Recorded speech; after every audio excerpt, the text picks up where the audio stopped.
జయ శుభకర వినాయక శ్రీకాణి భాగవర సిద్ధి వినాయక. నమస్కారం. ప్రేక్షకులందరికీ శుభోదయం.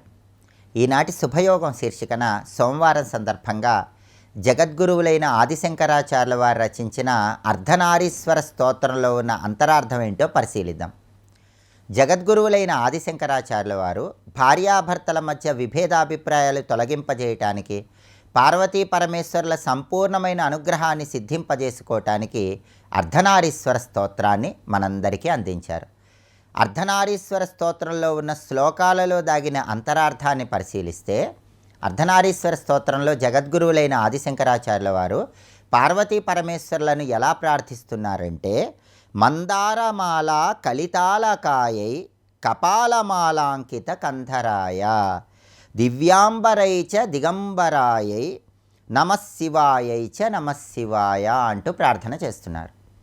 ఈ శ్లోకంలో ఉన్నటువంటి భావాన్ని పరిశీలిస్తే, మందారమాల కలితాలకాయై అంటే జగన్మాత పార్వతీదేవి మందార పూల మాలికల లాంటి అద్భుతమైనటువంటివన్నీ కూడా కురులలో చక్కగా అలంకరణ చేసుకుంది అని అర్థం. పార్వతీదేవికి మందార పూలంటే ఎంతో ప్రీతిపాత్రం.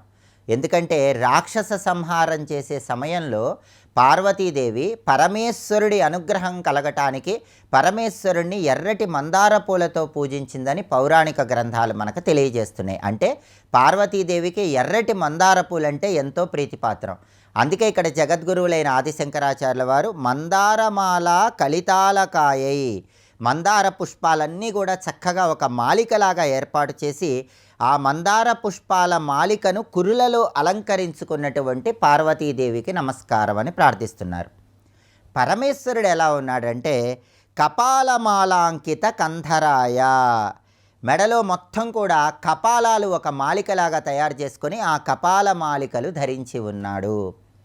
దివ్యాంబరాయైచ దిగంబరాయ, అమ్మవారు పార్వతీదేవేమో దివ్యాంబరాయై అంటే బాగా మెరిసిపోయేటటువంటి బ్రహ్మాండమైనటువంటి దివ్యమైన వస్త్రాలన్నీ కూడా ధరించి ఉంటే, పరమేశ్వరుడేమో దిగంబరాయ దిక్కులనే వస్త్రాలుగా ధరించి ఉన్నాడు. ఆ విధంగా ఉన్నటువంటి పార్వతీ పరమేశ్వరులిద్దరికీ కూడా నమస్కారం అనే అర్థంలో నమశివాయై చ నమశివాయ అంటూ శంకరాచార్యుల వారు ప్రార్థిస్తున్నారు. అంటే రెండు విభిన్న స్వరూపాలుగా ఉన్నప్పటికీ, విభిన్న లక్షణాలుగా ఉన్నప్పటికీ పార్వతీ పరమేశ్వరులు ఇద్దరూ కూడా అర్ధనారీశ్వర రూపంలో ఉన్నారంటే, భార్యాభర్తల మధ్యలో ఎన్ని విభేదాలు ఉన్నప్పటికీ, వాళ్ళ లక్షణాలలో ఎన్ని తేడాలు ఉన్నప్పటికీ వాళ్ళిద్దరూ ఎప్పుడు కలిసిమెలిసి జీవన గమనాన్ని కొనసాగించాలని అర్ధనారీశ్వర స్తోత్రం ద్వారా ఆదిశంకరాచార్యుల వారు మనందరికీ అద్భుతమైన సందేశాన్ని తెలియజేస్తున్నారు. ఇక్కడ పరమేశ్వరుడు కపాలమాలికను ధరించి ఉన్నాడంటే దానిలో ఉన్న అంతరార్థం ఏంటంటే, మానవుడి మెదడులో రుద్రగ్రంథి అని ఉంటుంది. ఈ రుద్రగ్రంథి జ్ఞానాన్ని ప్రచోదనం చేస్తుంది. అంటే శరీర భావన కాకుండా ఆత్మభావన కలిగి ఉండాలన్న సత్యాన్ని తెలియజెప్పడానికి పరమేశ్వరుడు కపాలమాలికను మెడలో ధరించి ఉన్నాడు. అమ్మవారు అద్భుతమైనటువంటి దివ్యమైనటువంటి మెరిసే వస్త్రాలను ధరించి ఉంది అంటే అది సుమంగళీ తత్వానికి సంకేతము.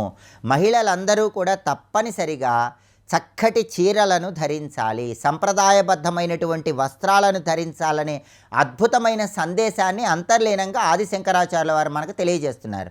కానీ పరమేశ్వరుడు మాత్రం దిగంబరుడు, దిక్కులనే వస్త్రాలుగా ధరించాడు. కారణం ఏంటి అంటే, నిరావరణ విజ్ఞాన స్వరూపో హి స్వయం హరః స్వైరం చరతి సంసారే తేన ప్రోక్తో దిగంబర అంటుంది శివమహాపురాణం. అంటే సమస్త విద్యలకు అతీతమైనటువంటి ఒక విద్య ఉంటుంది, అదే బ్రహ్మ విద్య, అదే మోక్ష విద్య. ఆ మోక్ష విద్య పరబ్రహ్మతత్వానికి సంకేతంగా ఉంటుంది. అది నిరాకారంగా ఉంటుంది. నిర్గుణ నిర్వికార స్వరూపమైనటువంటి ఆత్మస్వరూపాన్ని దర్శనం చేసుకోవాలి. అన్ని విద్యల కంటే గొప్పదైనటువంటి ఆత్మవిద్య, మోక్ష విద్య పరబ్రహ్మతత్వానికి సంకేతము. అది నిర్గుణ నిర్వికార నిరంజనమని చెప్పటానికి సంకేతంగా ఎటువంటి వస్త్రాలు ధరించకుండా దిక్కులనే వస్త్రాల్లాగా ధరించి దిగంబరుడిగా పరమేశ్వరుడు భక్తులందరికీ దర్శనమిస్తున్నాడు. కాబట్టి ఇలా విభిన్న లక్షణాలతో విభిన్న భావాలతో ఉన్నటువంటి పార్వతీ పరమేశ్వరులను ఆరాధన చేయటం ద్వారా, అర్ధనారీశ్వర స్తోత్రాన్ని భక్తి శ్రద్ధలతో భావం తెలుసుకుంటూ పఠించడం ద్వారా దాంపత్య జీవితంలో విభేదాభిప్రాయాలు తొలగింపజేసుకొని చక్కటి అన్యోన్య దాంపత్య జీవితానికి నాందీవాక్యం పలకవచ్చు.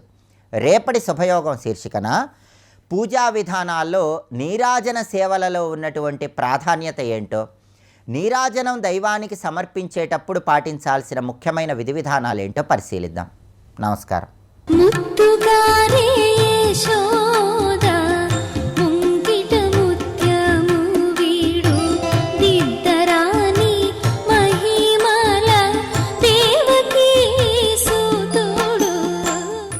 శివాయ గురవే నమః.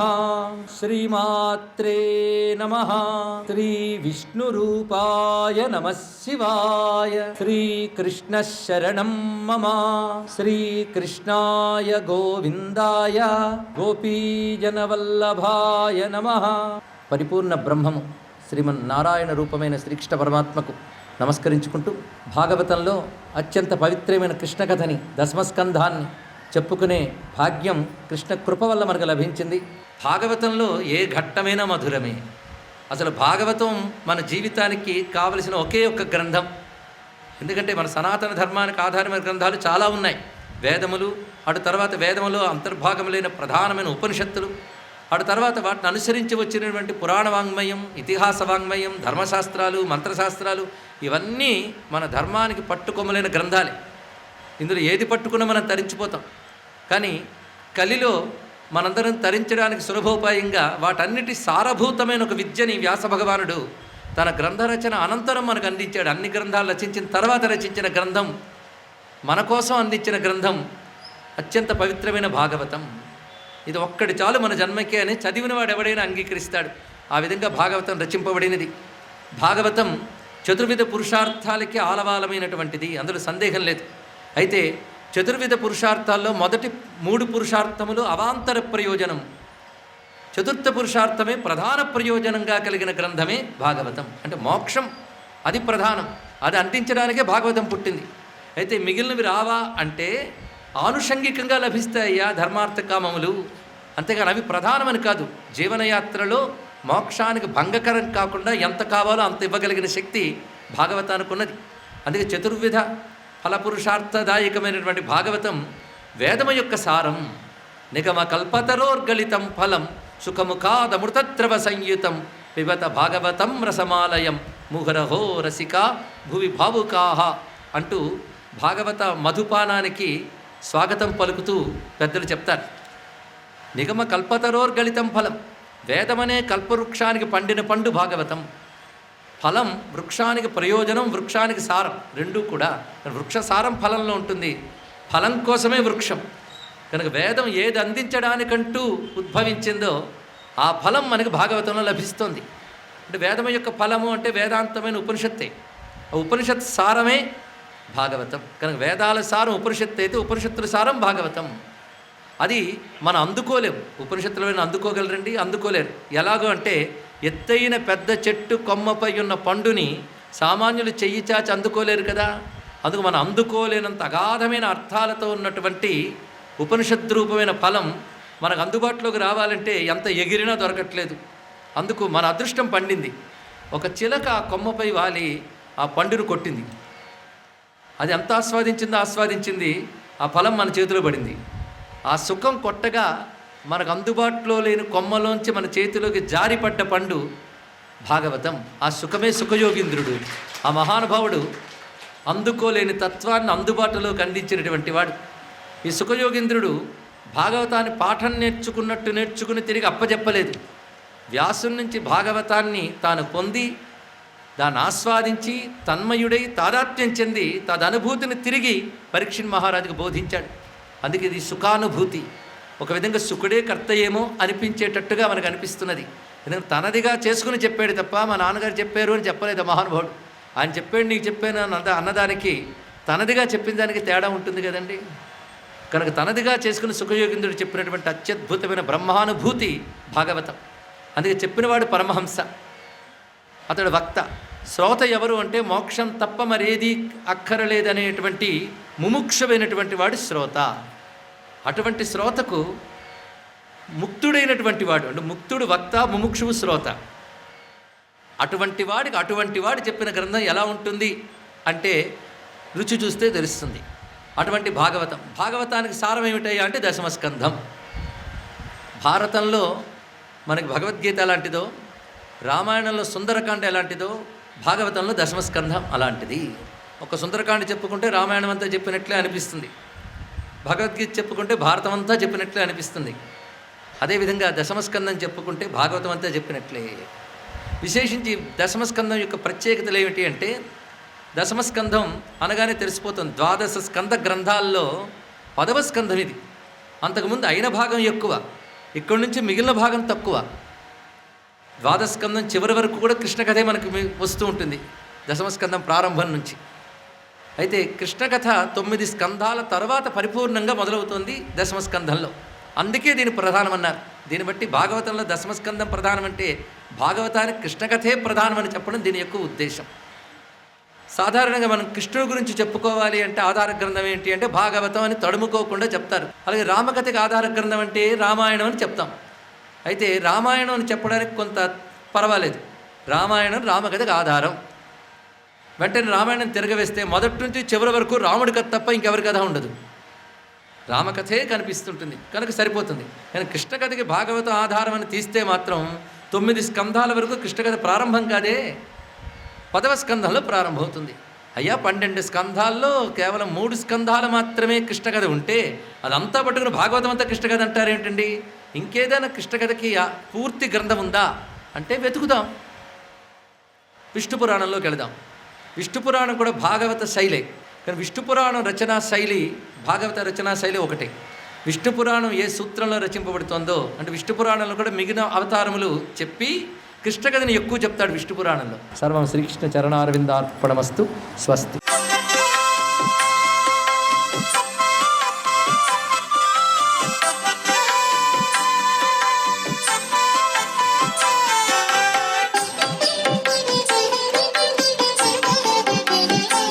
ఓం నమః శివాయ. ఓం నమో నారాయణాయ. శ్రీమాత్రే నమః. ఈరోజు సోమవారం పరమ పవిత్రవంతమైనటువంటి నాగారాధన కూడా ఆచరించాలి. సర్పసూక్తంతో నాగదేవతకు అభిషేకార్చన నిర్వహించడం వలన జన్మాంతరాల నుంచి వస్తున్నటువంటి సర్పదోష నివృత్తికి చక్కటి సుగమమైనటువంటి మార్గం ఏర్పడుతుంది. ఆశుతోషుడు అభయంకరుడైనటువంటి పరమేశ్వరునికి పంచామృతాలతో అభిషేకాన్ని నిర్వహించి తుమ్మిపూలు, ఉమ్మెత్త పూలు, మారేడు దళాలతో అష్టోత్తర శతనామావళితో పూజ జరపాలి. మారేడుతో ఎవరైతే పరమేశ్వరుని పూజిస్తారో వారికి సర్వ సంపదలు కూడాను వచ్చి తీరుతాయి. త్రిదళం త్రిగుణాకారం త్రినేత్రంచ త్రియాయుధం త్రిజన్మ పాప సంహారం ఏకబిల్వం శివార్పణం అంటూ మనం గనక ఆ శివాష్టకాన్ని గనక పఠిస్తూ అభిషేకార్చన చేసినట్లయితే పరమశివుడు మన జీవితంలో అన్ని విధాల అదృష్ట యోగాన్ని ప్రసరింపజేసి తీరుతాడు. అదృష్టం అంటే ఏంటి? కంటికి కనిపించకుండా ఉండేటువంటిది. దురదృష్టం అంటే ఏమిటి? కంటికి కనిపించేటువంటి బాధలు. అందుచేత అదృష్టానికి నాంది వాక్యం పలికేది ఎవరు? పరమేశ్వరుడు. అందుకే ఆయన్ని ఐశ్వర్యకారకాయ నమః అని చెప్పేసి మనం ధ్యానం చేస్తాం. ఈ ఐశ్వర్యయుక్తమైనటువంటి జీవితాన్ని ప్రసాదించేది ఈ సృష్టిలో పరమేశ్వరుడు ఒక్కడే. అందుకే సోమవారం నాడు ఐశ్వర్యకారకాయ నమః అంటూ చక్కగా గనక మనం పూజించినట్లయితే సర్వేశ్వరుడు తన దివ్యవంతమైన అనుగ్రహాన్ని మనపై ప్రసరింపజేస్తాడు. సర్వే జనా సుఖినో భవంతు.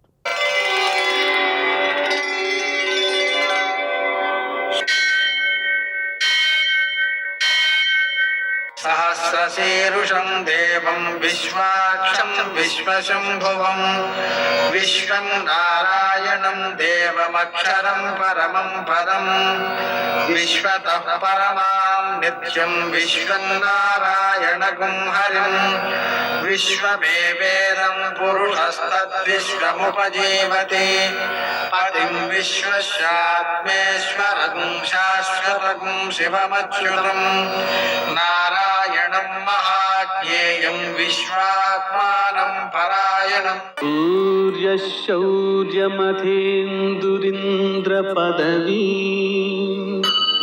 सन्मङ्गलं मङ्गलम्. మృత్యుంజయాయ రుద్రాయ నీలకంఠాయ సంభవే అమృతేశాయ సర్వాయ మహాదేవాయ తే నమః. నేటి కాలమాన విశేషాలను గమనిద్దాం. స్వస్తి శ్రీ చాంద్రమాన పరాభవనామ సంవత్సరం దక్షిణాయనం గ్రీష్మ ఋతువు ఆషాఢమాసం కృష్ణపక్షం సోమవారం. సూర్యోదయం 6 గంటలకి, సూర్యాస్తమయం 6 గంటల 45 నిమిషాలకి. తిథి పంచమి రాత్రి 10 గంటల 50 నిమిషాల వరకు. నక్షత్రం ఉత్తరాభాద్ర రాత్రి 9 గంటల 56 నిమిషాల వరకు. వర్జం ఉదయం 7 గంటల 18 నిమిషాల నుంచి 8 గంటల 56 నిమిషాల వరకు. దుర్ముహూర్తం మధ్యాహ్నం 12 గంటల 45 నిమిషాల నుంచి 1 గంట 39 నిమిషాల వరకు. మరల మధ్యాహ్నం 3 గంటల 21 నిమిషాల నుంచి 4 గంటల 12 నిమిషాల వరకు. అమృతకాలం సాయంకాలం 5 గంటల 4 నిమిషాల నుంచి 6 గంటల 41 నిమిషాల వరకు. రాహుకాలం సోమవారం కాబట్టి ఉదయం 7:30 నుంచి 9 గంటల వరకు. అష్టకౌరుకు రీత్యా శుభప్రదమైన సమయం ఉదయం 11 గంటలకి. నేటి విశేషం సోమవారం సందర్భంగా మనం గౌరీదేవిని అలాగే శంకరుణ్ణి పూజించుకోవడం ద్వారాను, చంద్రుణ్ణి పూజించుకోవడం ద్వారాను మానసిక ప్రశాంతి, ఉత్తమమైనటువంటి నిర్ణయాలు తీసుకునేటువంటి మానసిక శక్తి, చంద్రగ్రహ దశా దోష నివారణ, అలాగే గోచార దోష నివారణ కలుగుతూ ఉంటాయి. కాబట్టి ఈ రోజున మనం పార్వతీ పరమేశ్వరులకు పూజ చేసుకోవాలి. పార్వతీదేవికి పసుపు కలిపిన అక్షతలతోనూ, శివునకు కడిగి ఆరబోసిన శ్వేత అక్షతలతోనూ పూజ చేయాలి. వాటిని మనం ఆవులకు ఆహారంగా అందించవచ్చు లేదా ఆలయంలో సమర్పించవచ్చు. ఆ విధంగా చేయడం ద్వారా విశిష్టమైన ఫలితాలు సిద్ధిస్తాయి. నేటి ఆణిముత్యాలు.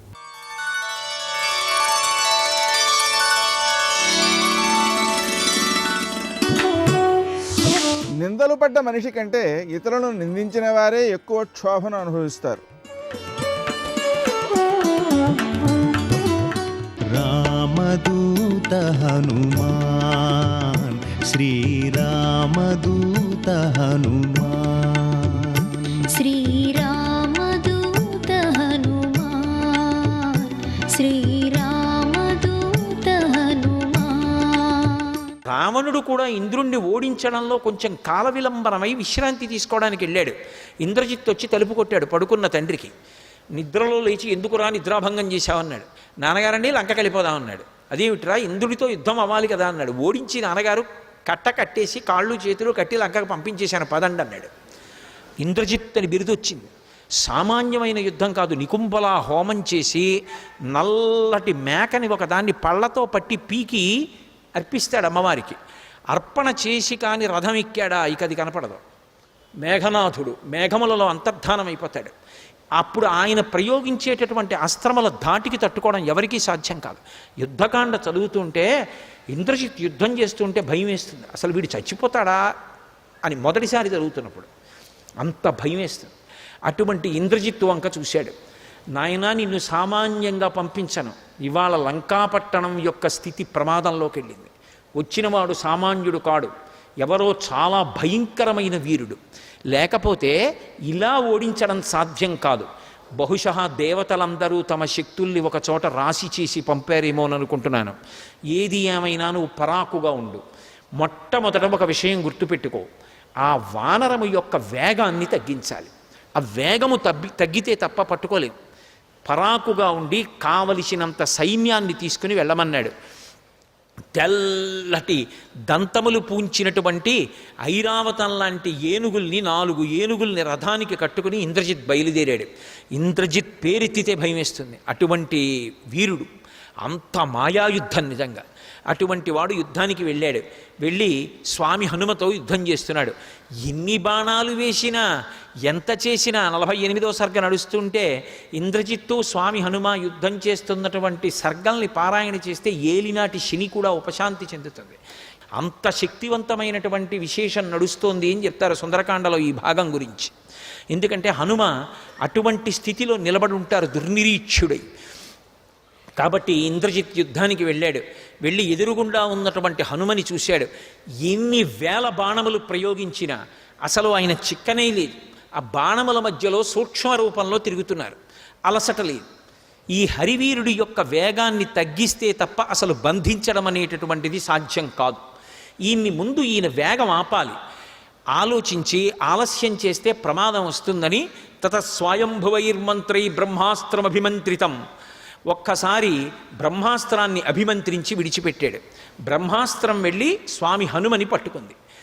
ఆయనకి జ్ఞాపకం వచ్చింది, బ్రహ్మాస్త్రం కూడా తనని బంధించదు, ఏ అస్త్రము చేత నీవు బంధింపబడవు అని. స్వామి హనుమ ఇంద్రుడి యొక్క వజ్రము దెబ్బకి నేల మీద పడిపోయినప్పుడు వాయుదేవుడు కోపగించి అన్ని ప్రాణులలోకి వెళ్ళడం రావడం ఆపేశాడు. అప్పుడు బ్రహ్మగారు దేవతలందరితో కలిసి వెళ్ళి వరాలు ఇచ్చారు.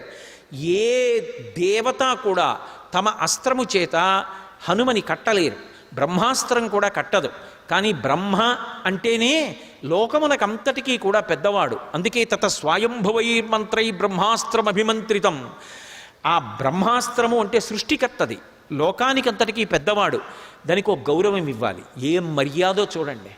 మీ నాన్నగారండి అన్నాడు అనుకోండి ఎవడైనా, వెంటనే ఓ గౌరవం ఇవ్వాలి. నేను మీ నాన్నగారి మిత్రుడినండి అన్నాడు అనుకోండి, ఓ మా నాన్నగారి మిత్రులా, అయ్యా నమస్కారం, బాగున్నారా, ఎవరు మీరు, మా నాన్నగారితో కలిసి ఉద్యోగం చేశారా, చదువుకున్నారా అని ఓ నిమిషం ఆగి మాట్లాడాలి. అయ్యా నేను మీ గురువుగారు కలిసి చదువుకున్నాం అన్నారు అనుకోండి, ఎంత వేగంగా వెళ్ళిపోతున్న వాడైనా ఆగాలి. ఓ మా గురువుగారి తెలుసా, మా గురువుగారు నాకు ధారకుడు, పోషకుడు, అటువంటి వారితో పరిచయం ఉందా, అయ్యా మీకు ఓ నమస్కారం అనాలి. సంస్కారం. పెద్దల పేరు చెప్తే ఆగాలి. ఆయన లోకమునకు సృష్టికర్త బ్రహ్మగారు.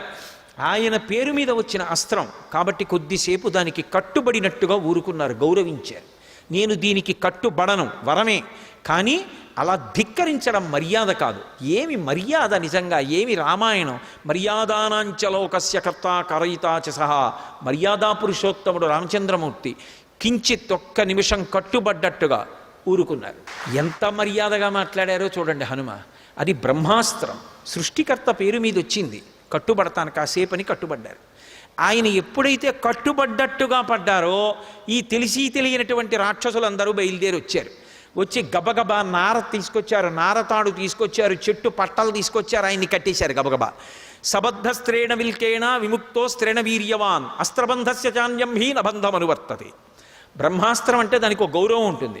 అది కట్టిన వాళ్ళని తీసుకొచ్చి ఇంకో దాంతో కట్టారనుకోండి, అది వదిలేస్తుంది. కాబట్టి అది వదిలిపెట్టేసి.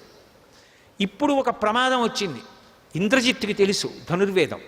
అహో మహత్కర్మ కృతం నిరర్ధకం నరాక్షసైర్మంత్రగతిర్విమృష్ట. వీళ్ళు తెలిసి తెలియక పెద్ద ప్రమాదం తీసుకొచ్చారు. ఎవరినైనా అవతల వాడిని బ్రహ్మాస్త్రంతో కడితే, ఒకవేళ ఏ కారణం చేతనైనా బ్రహ్మాస్త్రం ఆ వ్యక్తిని వదిలిపెట్టేస్తే మరునాడు సూర్యోదయం అయ్యే వరకు ఇక ఏ అస్త్రమో ఆ వ్యక్తిని పట్టుకోదు, చెనకదు. కాబట్టి రేపు సూర్యోదయం అయితే తప్ప హనుమని పట్టుకోలేను, ఇక దొరకరీన. కాబట్టి సమస్తమైన లంక సంశయంలోకి వెళ్ళిపోయింది. నరాక్షసైర్మంత్రగతిర్విమృష్ట ప్రవర్తతే సంశయతాత్మ సర్వే. అందరి ప్రాణాలకి సంశయం వచ్చేసింది. ఎంత ప్రమాదం జరిగిందనుకున్నారు? హనుమకి తెలియదా ఈ విషయం? తెలుసు. కానీ ఆయన ప్రయోజనం ఏమిటోసారి రావణాసురుడితో మాట్లాడడం. ఎంతసేపు ఈ దిక్కుమాల యుద్ధం, ఎంతమందిని చంపాలి? అందుకని ఆయన కట్టుబడినట్టు నటించారు. సర్వం శ్రీ ఉమామహేశ్వర పరబ్రహ్మార్పణమస్తు. స్వస్తి.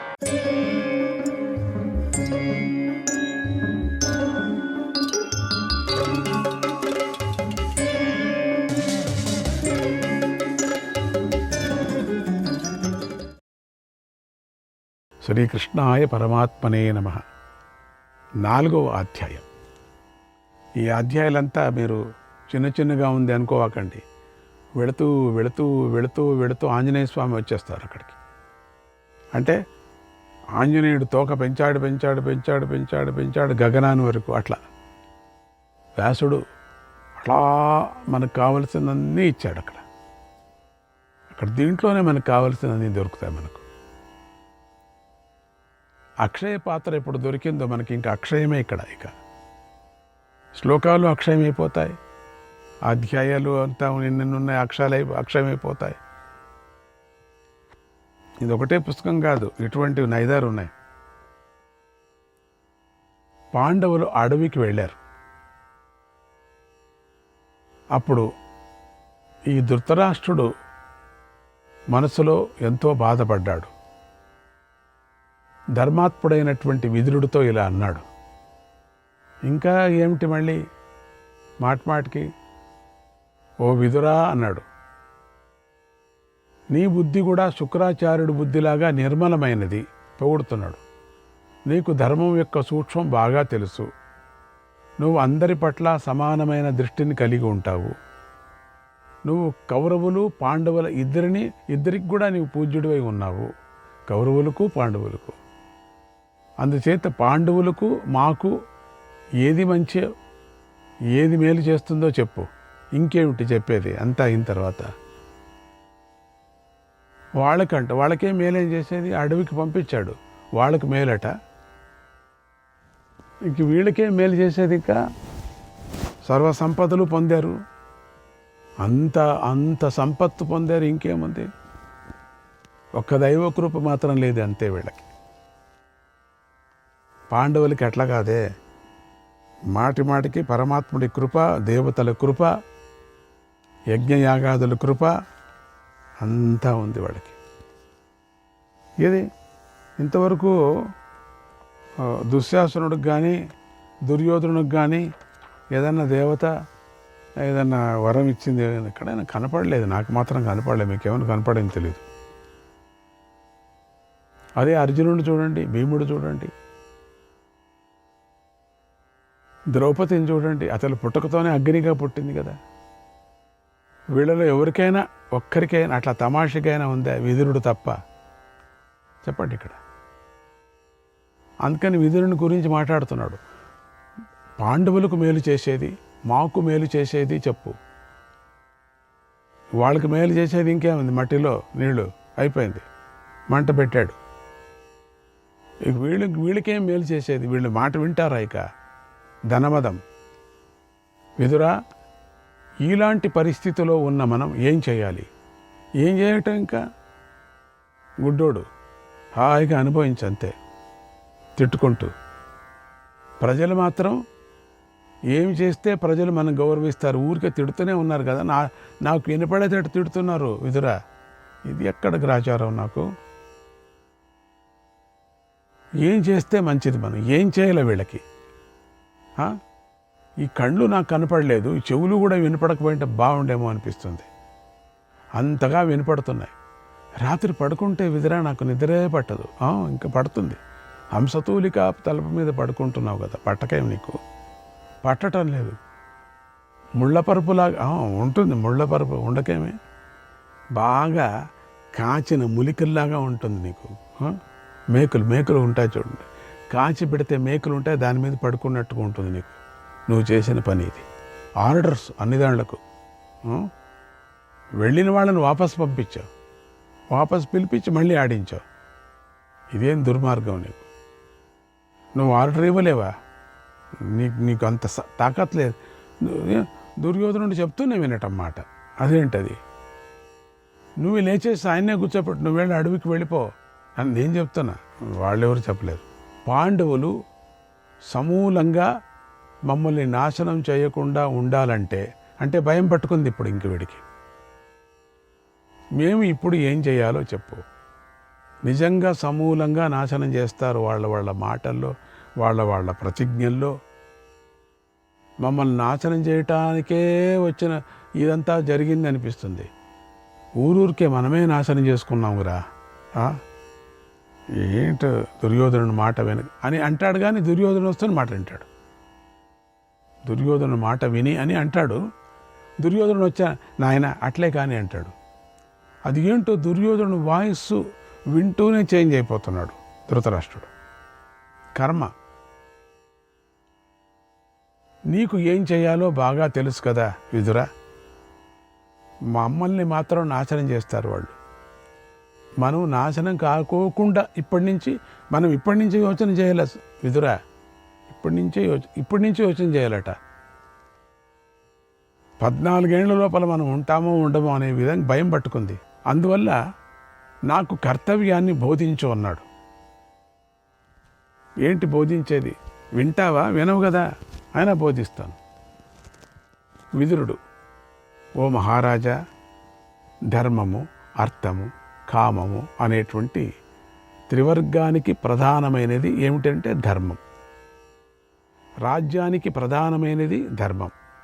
కనుక నువ్వు ధర్మ మార్గంలో ఉండు, ధర్మాన్ని పట్టుకో. నీ కుమారులను, పాండురాజు కుమారులను శక్తి కొద్దీ రక్షించు.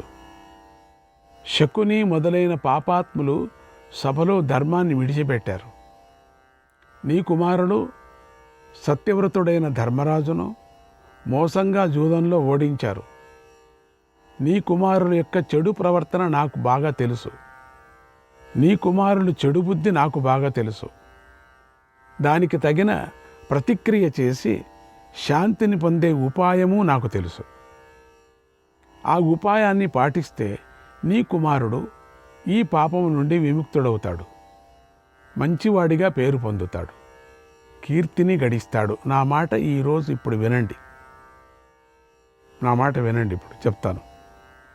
అందువల్ల రాజా, నువ్వు పాండవుల రాజ్యాన్ని వాళ్లకు ఇచ్చేసేయి.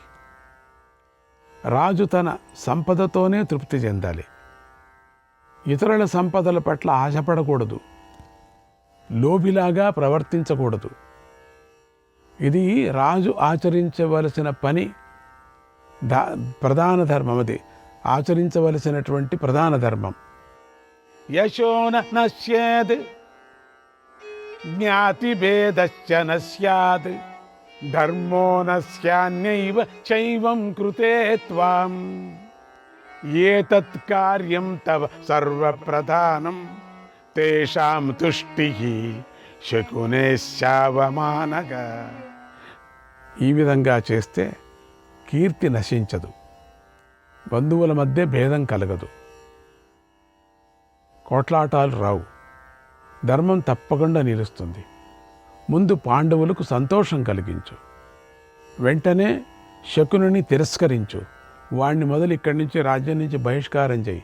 మొదలు నీకు 2 కళ్ళు పోయాయి, వాడికి 1.5 కన్ను ఉండేది. మహా తిరకలాడి వాడు. అందుకని వాడిని తిరస్కరించు. ఈ పని నువ్వు వెంటనే చేయాలి, ఈ తిరకలాడిని. ఇదే నీకు అన్నిటికన్నా ప్రధానమైన కర్తవ్యం. దీన్ని నువ్వు పాటించు. మొదట ఆ శకునికి మాత్రం అవమానం చేసి గుండు గోకి పంపించు. నాకు అదే కావాల్సింది. ఇలా చేస్తే నీ పుత్రులకు కొద్దిగా అయినా అదృష్టం మిగిలి ఉంటుంది. ఇప్పుడు కొంచెం మిగిలినట్టు ఉంటుంది. అందువల్ల తొందరగా నువ్వు ఈ పని చెయ్యి, లేకపోతే కురువంశం నశిస్తుంది. ఇది నిజం. భీముడు కానీ అర్జునుడు కానీ కోపిస్తే శత్రుసేనలో ఎవరిని మిగల్చరు, వధిస్తారు. గాంధీవాన్ని పట్టుకొని అర్జునుడు యుద్ధరంగంలో నిలబడి ఉంటే బలంగల భీముడు యోధుడిగా యుద్ధభూమిలో నిలబడి ఉంటే పాండవులకు పొందలేనిది అంటూ ఏదీ ఉండదు. ఈ లోకంలో అన్నీ సాధించగలరు. దుర్యోధనుడు పుట్టినప్పుడే నీకు నేను ఒక మాట చెప్పాను, విను. ఇప్పుడు విను. ఈ దుర్యోధనుడు కురువంశాన్ని కీడు చేస్తాడు. ఇతన్ని విడిచిపెట్టమని మంచి మాట చెప్పాను. నువ్వు దాన్ని ఆచరించలేదు. ఇప్పుడు కూడా ఒక మంచి మాటను చెబుతున్నాను, దాన్నైనా ఆచరించు. ఆచరించకపోతే తరువాత నువ్వే ఎంతో బాధపడతావు. నీ కుమారుడు సంతోషంగా పాండవులతో రాజ్యం చేయటానికి అంగీకరించేలాగా ఒప్పించు. అప్పుడే నీకు పరితాపం నశిస్తుంది, మనస్సులోని బాధ తొలగిపోతుంది. అందరూ నీ కొడుకు కూడా ఆనందంగా ఉంటారు. నీ కొడుకు క్షేమం కదా నీకు కావాలా? ఇంకా మంచి క్షేమం అవుతుంది, ఇంకా చాలా ఏండ్లు ఉంటాడు. నీ కుమారుడు నీ మాటను వినకపోతే, అంగీకరించకపోతే, కులక్షేమం కోసం, సుఖం కోసం నువ్వే నీ కుమారుని అదుపులో పెట్టు, లేదా విడిచిపెట్టు. వంశానికి కీడు కలిగించేవాడిని నువ్వు నిగ్రహించు. నువ్వు రాజగద ఏమైనా చేయొచ్చు. అందుకని ధర్మరాజును రాజును చెయ్యి, పిలిపించే రాజును చెయ్యి. ధర్మరాజు అజాతశత్రువు, రాగద్వేషాలు లేనివాడు. అతడే ఈ భూమిని ధర్మంగా పాలిస్తాడు. అతడే పాలించుగాక. రాజా, నువ్వు ఈ విధంగా ఆచరిస్తే ఈ భూమిపైన అందరూ కూడా మన కౌరవులకు బహుమానాలను, కానుకలను తెచ్చిస్తారు. దుర్యోధనుడు, శకుని, కర్ణుడు ప్రీతితో పాండవులను సేవించాలి. సేవించేలాగా చూడు. ఆ శకునిని మాత్రం చూసుకో. దుశ్శాసనుడు, ఆ శకుని పాండవులను కూడా సేవించకూడదు, మొదలు వాడి రాజ్యానికి పంపించేసాయి. దుశ్శాసనుడు ద్రౌపదిని, భీముణ్ణి సభా మధ్యలో క్షమించమని కోరాలి, కోరుకునేలాగా చూడు. నువ్వు ధర్మరాజును ఓదార్చి గౌరవించి రాజును చెయ్యాలి. మంచి చెప్పమని అడిగావు కదా, ఇది నేను చెప్పే మంచి. దీనిని ఆచరించు, బాగుపడతావు. ఇంతకంటే మరొక మంచి ఏమీ లేదు. నువ్వు ఇలా ఆచరించి వంశాన్ని కాపాడుకో, నీ పిల్లలను కాపాడుకో, నిన్ను కాపాడుకో, వీళ్ళని అనుసరించినటువంటి కోట్ల కోట్ల జనాన్ని కాపాడుకో అన్నాడు. అప్పుడు ధృతరాష్ట్రుడు కోపంగా, ఓ విదురా, నువ్వు ఇప్పుడు చెప్పిన మాటలు పాండవులకే మేలు చేకూర్చేలాగా ఉన్నాయి. చూడండి, నా కుమారులకు కీడు కలిగించేలాగా ఉన్నాయి. అందువల్ల నా మనస్సు వీటిని స్వీకరించటానికి ఇష్టపడటం లేదు, నేను అంగీకరించటం లేదు. ఇప్పుడు నీ బుద్ధి నాకు అర్థమవుతుంది. ఇప్పుడు అర్థమైంది నీ బుద్ధి. నువ్వు పాండవుల మేలు కోరే చెబుతున్నావని నీ యొక్క కుతంత్రం నాకు తెలుస్తుంది. ఇప్పుడు నీ కుట్ర నాకు తెలుస్తుంది. నువ్వు నాకు మేలు చేయలేవు.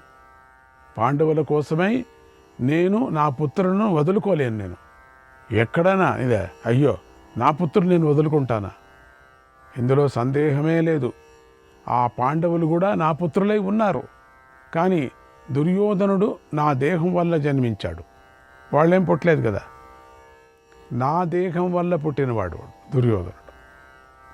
దుర్యోధను అంటే నాకు ప్రాణం, నా దేహమే వాడు. సమత్వాన్ని దృష్టిలో ఉంచుకొని ఇతరుల కోసం తన దేహాన్ని విడిచిపెట్టమని ఎవరైనా చెబుతారా? అది నా దేహం. అది ఎవరైనా ఆ దేహాన్ని వదిలిపెట్టమంటారా? చెప్పరు కదా. ఆ మాట నువ్వే చెప్పావు, నా దేహాన్ని వదిలిపెట్టమని. అయినా నీ పట్ల నాకు ఎంతో గౌరవం ఉంది, కానీ నువ్వు నాకు అంత మోసబుద్ధితో ఉపదేశం చేశావు. ఇక నువ్వు నాకు అక్కర్లేదు. నీకు ఇష్టం అయితే ఉండు, లేదా వెళ్ళిపో. నువ్వు నాకు అవసరం లేదు. నీ వల్ల నాకు ఏ ప్రయోజనము లేదు. చూడండి, అంత ఉపయోగం పొందిన తర్వాత ఏ ఉపయోగము లేదు. హఠాత్తుగా ఆసనం నుండి పైకి లేచాడు, తన అంతఃపురంలోకి వెళ్ళిపోయాడు. అట్లా చెప్పేసి, సిగ్గు లేకుండా ఉన్నావు నువ్వు, ఇంకా ఇక్కడ వెళ్ళిపో అన్నాడు. వెళ్ళిపోయాడు. ఇక విదురుడికి అక్కడ ఉండబుద్ధి కాలేదు. ఈ కురువంశం ఇక నిలవదు అనుకుంటూ పాండవుల దగ్గరికి వెళ్ళాడు. శ్రీకృష్ణాయ పరమాత్మనే నమః. 5వ అధ్యాయం. పాండవులు వనవాసం చేయాలని తమ అనుచరులతో కలిసి గంగా తీరం నుండి కురుక్షేత్రానికి వెళ్ళారు. అక్కడ వారు సరస్వతి, దృషద్వతి, యమునా నదులను సేవించారు. ఇప్పుడు సరస్వతి లేదు, యమునా నదిని సేవించారు. ఒక వనం నుండి మరొక వనంలోకి ప్రవేశించారు. పశ్చిమ దిక్కు వైపుకు వెళ్ళారు. తర్వాత సరస్వతీ నదీ తీరంలో ఉన్న ఎడారి భూములను అడవులను దాటారు. కామ్యకమనే వనానికి చేరారు. అక్కడ ఎంతోమంది మహర్షులు ఉన్నారు. ఆ ప్రదేశం పాండవులకు ఎంతో సంతోషాన్ని కలిగించింది. అక్కడ ఎన్నో మృగాలు పక్షులు ఉన్నాయి. వాటితో కలిసి పాండవులు ఆ వనంలో నివసించసాగారు. అక్కడ ఉన్న మునులతో కలిసి నివసిస్తూ శాంతిని పొందారు. తర్వాత పాండవులను చూడాలనుకొని విదురుడు అక్కడికి వచ్చాడు, కనిపెట్టుకొని వచ్చాడు. అక్కడ ధర్మరాజు ద్రౌపదితోనూ తన సోదరులతోనూ విప్రులతోనూ కలిసి కూర్చొని ఉండటాన్ని చూశాడు.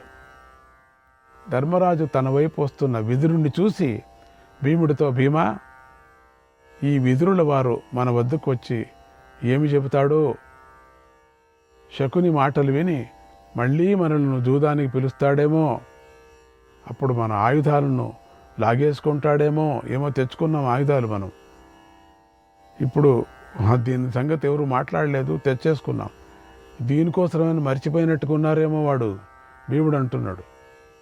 అదేమో నిజమేమో, గుడ్డోడు అనుకుంటున్నాడేమో, అన్నీ తీసుకుపోయినారు, ఆయుధాలు ఎందుకు తీసుకురాపో విదురా అని పంపించుంటాడు ఆజ్ఞతో గుడ్డివాడు. అయ్యో ఇవన్నీ లాగేసుకుంటాడేమో, మళ్ళీ మనల్ని జయిస్తాడేమో, రా అని యుద్ధానికి కానీ జూదానికి కానీ ఎవరైనా నన్ను పిలిస్తే నేను వెళ్లకుండా ఉండలేను. అదొకటి తాపత్రయం ఈయన దగ్గర, ఈ ధర్మరాజు దగ్గర. పిలిస్తే వెళ్ళిపోవటం, యుద్ధానికి పిలిచినా వెళ్ళిపోవటమే, జూదానికి పిలిచినా వెళ్ళిపోవటమే. ఇది ఎక్కడ లెక్క ధర్మమో నాకు తెలియదు. నేను వెళ్లకుండా ఉండి అట్లా ఇచ్చాడు. ఇది రేపొద్దున తెలుస్తుంది ఎందుకు ఇచ్చాడు ఇట్లా అని. నేను వెళతాను, ఇది నా ప్రతిజ్ఞ కదా. అవునవును, భీమా అంటున్నాడు, నీ ప్రతిజ్ఞ చాలా బాగుంది ఇది. భీమా, ఇది నా విషయం. ఇటువంటి పరిస్థితుల్లో మన అర్జునుడి గాంధీవాన్ని ఎవరైనా ఏదో ఒక విధంగా హరిస్తే మనకు రాజ్యం లభించదు. మనకు అడవులే గతి, అడవుల్లోనే ఉండిపోతాం అన్నాడు. భయం పట్టుకుంది. తర్వాత పాండవులందరూ లేచి విదురుడికి ఎదురు వెళ్ళి స్వాగతం పలికారు. ఎందుకంటే వీళ్ళ దగ్గర ఉండే ఆయుధాలే ఇక స్వరాజ్యం, అదే రాజ్యం. అదేమన్నా పోతే విదురుడు అదెంత మంత్రంతో పరమాత్ముడు ఇచ్చినటువంటి ఆయుధాలు వీళ్ళ దగ్గర, గద కానీ గాంధీవం కానీ, ఒక గాంధీవం ఉంటే చాలు అన్నీ అయిపోతాయి. ఆ గాంధీవాన్ని ఎందుకో వదిలేశారు ఆ టైంలో. ఏదో హడావుడి ఏమో, అది పెట్టిపోమన్నట్టేమో, ఇది అంత మాయ. విదురుడు అంటే పెట్టి వచ్చినా కూడా అక్షయం ఆ అర్జునుడి దగ్గరికి వచ్చేది, వాడిని ఎవరు ముట్టలేరు, దాన్ని అసలు కదిలించలేరు, ముట్టలేరు. ఇట్లంటే కంటికే కొట్టుకుంటుంది, అది వాళ్ళే పోతారు. అందుకని పెట్టినా ప్రయోజనం లేదు, అది అర్జునుడిదే అంతే. విదురుడు పాండవులను కలుసుకున్నాడు. శ్రీకృష్ణాయ పరమాత్మనే నమః.